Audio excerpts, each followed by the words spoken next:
श्रीमद् कुंज विहारणे नमः। श्री स्वामी हरिदास विजय तीर्थराम।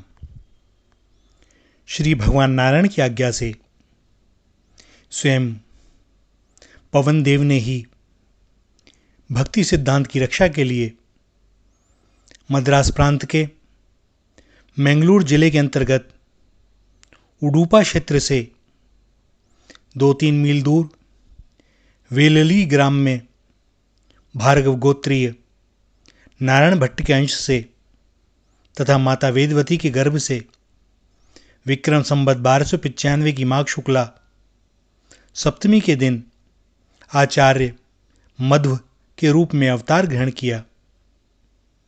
कुछ लोगों ने आश्विन शुक्ला दशमी को इनका जन्मदिन माना है, किंतु यह दिन इनके वेदांत साम्राज्य के अभिषेक का दिन है, इनके जन्म का नहीं। इनके जन्म से पूर्व पुत्र प्राप्ति के लिए इनके माता पिता को बड़ी तपस्या करनी पड़ी थी और बचपन से ही इनमें अलौकिक शक्ति दिखाई देती थी। इनका मन पढ़ने लिखने में नहीं लगता था, अतः यज्ञोपवीत होने पर भी ये दौड़ने, कूदने, फांदने, तैरने और कुश्ती लड़ने में लगे रहते थे और इसी कारण से बहुत से लोग इन्हें माता पिता के दिए गए नाम वासुदेव के स्थान पर भीम के नाम से पुकारते थे। ये पवन देव के अवतार थे, इसलिए नाम भी सार्थक ही था, किंतु इनका उद्देश्य तो खेलना कूदना था नहीं। अतः कुछ दिनों बाद जब वेद शास्त्रों की ओर इनकी रुचि हुई, तब थोड़े ही दिनों में इन्होंने संपूर्ण विद्या अनायास ही प्राप्त कर ली। और जब इन्होंने संन्यास लेने की इच्छा प्रकट की, तब मोहवश माता पिता ने बड़ी अड़चनें डाली, परंतु उन्होंने अपनी माता पिता की इच्छा अनुसार कुछ चमत्कार भी दिखलाए और यह भी कहा कि 11 वर्ष की मेरे छोटे भाई का जन्म भी होने वाला है, अतः आप चिंता न करें। और यह 11 वर्ष की अवस्था में अद्वैत मत के सन्यासी अच्युत पक्षाचार्य जी से इन्होंने सन्यास की दीक्षा ली। यहाँ पर इनका नाम पूर्ण प्रज्ञ हुआ। सन्यास के पश्चात इन्होंने वेदांत का अध्ययन आरंभ किया। इनकी बुद्धि इतनी कुशाग्र थी कि अध्ययन करते समय कई बार कुछ सूत्रों को लेकर ये अपने गुरुजी के साथ ही शास्त्र चर्चा करने लगते, उनकी व्याख्या करते, वाद प्रतिवाद भी होता। उस समय सारे दक्षिण भारत में इनकी विद्वता की खूब धूम मच गई। एक दिन उन्होंने अपने गुरु से गंगा स्नान और दिग्विजय करने के लिए आज्ञा मांगी, किंतु ऐसा सुयोग्य शिष्य अपने पास से चला जाए, ऐसे शिष्य के विरह की संभावना से गुरुदेव व्याकुल हो गए। उनकी व्याकुलता देखकर अनंतेश्वर जी ने कहा कि भक्तों के उद्धार के लिए गंगा जी स्वयं सामने वाले सरोवर में परसों तक आ जाएंगी, अतः वह यात्रा न करें। और सत्य में ही तीसरे दिन उस तालाब में हरे पानी के स्थान पर सफेद पानी हो गया और तरंगें दिखलाई देने लगीं। अतएव आचार्य पूर्ण प्रज्ञ की यात्रा न हो सकी। अब भी हर 12वें वर्ष एक बार वहां गंगा जी का प्रादुर्भाव होता है, वहां एक मंदिर भी है। कुछ दिनों के बाद आचार्य ने अपनी यात्रा आरंभ की और स्थान स्थान पर विद्वानों के साथ शास्त्रार्थ किए। इनके शास्त्रार्थ का उद्देश्य होता था भगवत भक्ति का प्रचार, वेदों की प्रामाणिकता का स्थापन, मायावाद का खंडन और मर्यादा का संरक्षण। एक जगह तो उन्होंने वेद, महाभारत और विष्णु सहस्त्र नाम के क्रमशः 3, 10 और 100 अर्थ हैं ऐसी प्रतिज्ञा करके और ऐसी ही व्याख्या करके विद्वान मंडली को आश्चर्यचकित कर दिया। गीता भाष्य का निर्माण करने के पश्चात इन्होंने बद्रीनारायण की यात्रा की और वहां महर्षि वेदव्यास को अपना भाष्य दिखलाया। कहते हैं कि दुखी लोगों का उद्धार करने के लिए उपदेश और ग्रंथ निर्माण आदि की इन्हें आज्ञा प्राप्त हुई भगवान से ही। बहुत से राजा उस समय के इनके शिष्य हुए और अनेकों विद्वानों ने पराजित होकर इनका मत स्वीकार किया। इनको अनेकों प्रकार की योग सिद्धियां भी प्राप्त थीं और इनके जीवन में वे समय समय पर प्रकट भी हुई। इन्होंने अनेक श्री विग्रहों की स्थापना की और इनके द्वारा प्रतिष्ठित विग्रह आज भी विद्यमान हैं। श्री बद्रीनारायण में व्यास जी महाराज ने इन्हें शालिग्राम की 3 मूर्तियां भी दी थीं, जो इन्होंने सुब्रह्मण्य, उडुपी और मध्यतल में पधराई। एक बार किसी व्यापारी का जहाज द्वारका से मालाबार जा रहा था। तुलुप के पास वह डूब गया। उसमें गोपी चंदन की बनी हुई एक भगवान श्री कृष्ण की सुंदर मूर्ति थी। मध्वाचार्य जी को भगवान की आज्ञा प्राप्त हुई और उन्होंने उस श्री विग्रह को जल से निकालकर उडुपी में उसकी स्थापना की। तभी से विरजत पीठपुर अथवा उडुपी मध्व मतानुयायियों का तीर्थ हो गया। एक और बार एक व्यापारी के डूबते हुए जहाज को इन्होंने अपनी सिद्धियों से बचा लिया और उससे प्रभावित होकर वह व्यापारी अपनी आधी संपत्ति इन्हें देने लगा। परंतु जिसके रोम रोम में भगवान का अनुराग और संसार के प्रति विरक्ति हो, उसे भला धन संपदा से क्या काम। इन्होंने सहर्षि उसको मना कर दिया। बहुत से बार लोगों ने इनका अनिष्ट करना चाहा, इनके लिखे हुए ग्रंथ चुरा लिए, परंतु आचार्य कभी भी विचलित या शुद्ध नहीं हुए, बल्कि उनके पकड़े जाने पर स्वयं ही उन्हें क्षमा कर दिया और उनसे बड़ा प्रेम पूर्वक व्यवहार किया।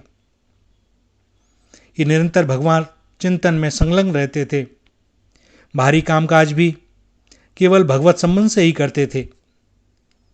इन्होंने उडुपी में और भी 8 मंदिर स्थापित किए, जिनमें श्री सीताराम, द्विभुज काली दमन, चतुर्भुज काली दमन, विट्ठल आदि 8 श्री विग्रह हैं। आज भी लोग उनका दर्शन करके अपने जीवन का परम लाभ लेते हैं। अपने अंतिम समय में सरिदंतर नामक स्थान में ये रहने लगे और यहीं पर उन्होंने अपने परम धाम की यात्रा की। देहत्याग के अवसर पर पूर्वाश्रम के सोहन भट्ट को, जिनका नाम बाद में पद्मनाभ तीर्थ हो गया था, भगवान श्री राम जी का श्री विग्रह और व्यास जी की दी हुई शालिग्राम शिला देकर अपने मत के प्रचार की आज्ञा दी। इनके शिष्यों के द्वारा अनेक मठ स्थापित हुए और इनके रचित ग्रंथों का प्रचार होता रहा।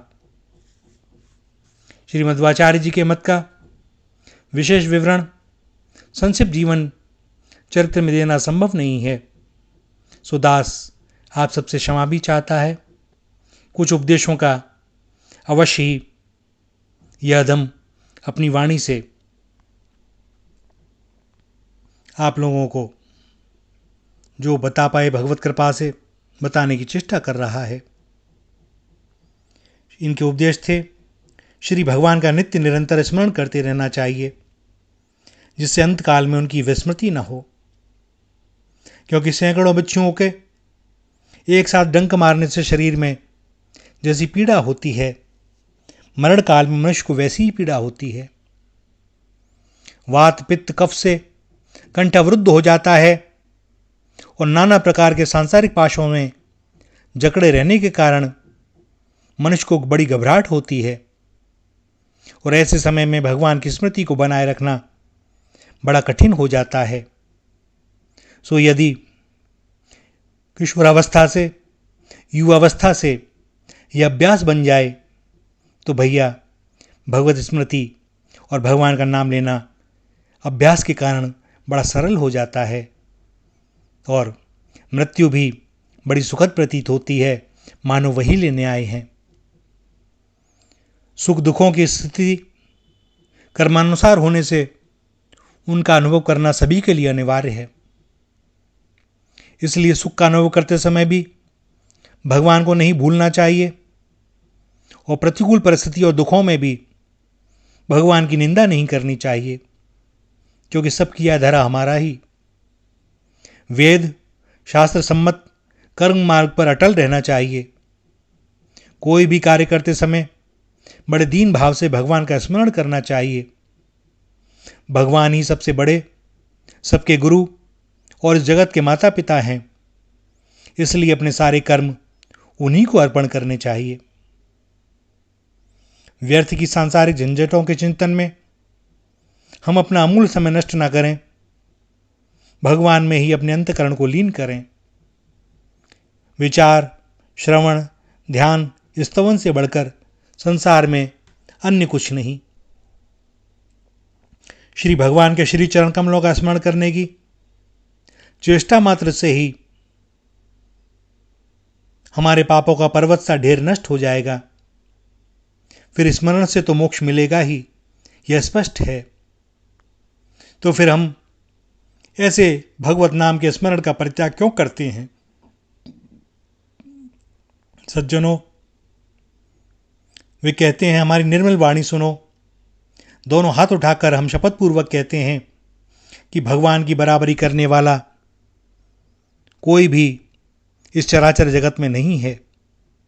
फिर उनसे श्रेष्ठ तो कोई हो ही कैसे सकता है, क्योंकि वे एक ही हैं और वही सबसे श्रेष्ठ हैं।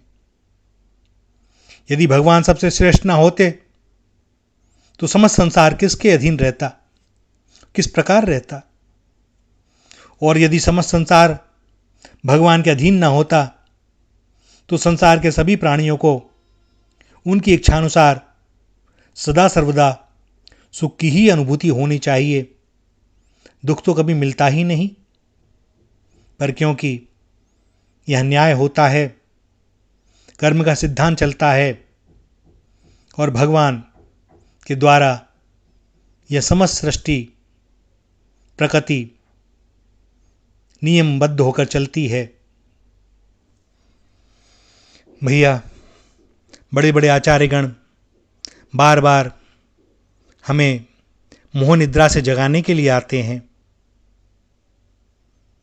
पूर्व काल से आते रहे हैं, आज भी आते हैं, आगे भी आते रहेंगे। वे अपने लिए नहीं आते, हमारे लिए आते हैं, क्योंकि भगवान ही उन रूपों को धारण करके चाहते हैं कि हमारा यथाशीघ्र कल्याण हो और हमें परम सुख की अनुभूति हो। वे बड़े दयालु हैं, कृपालु हैं। तो भैया, फिर देर किस बात की? श्री राधा, श्री राधा, श्री राधा।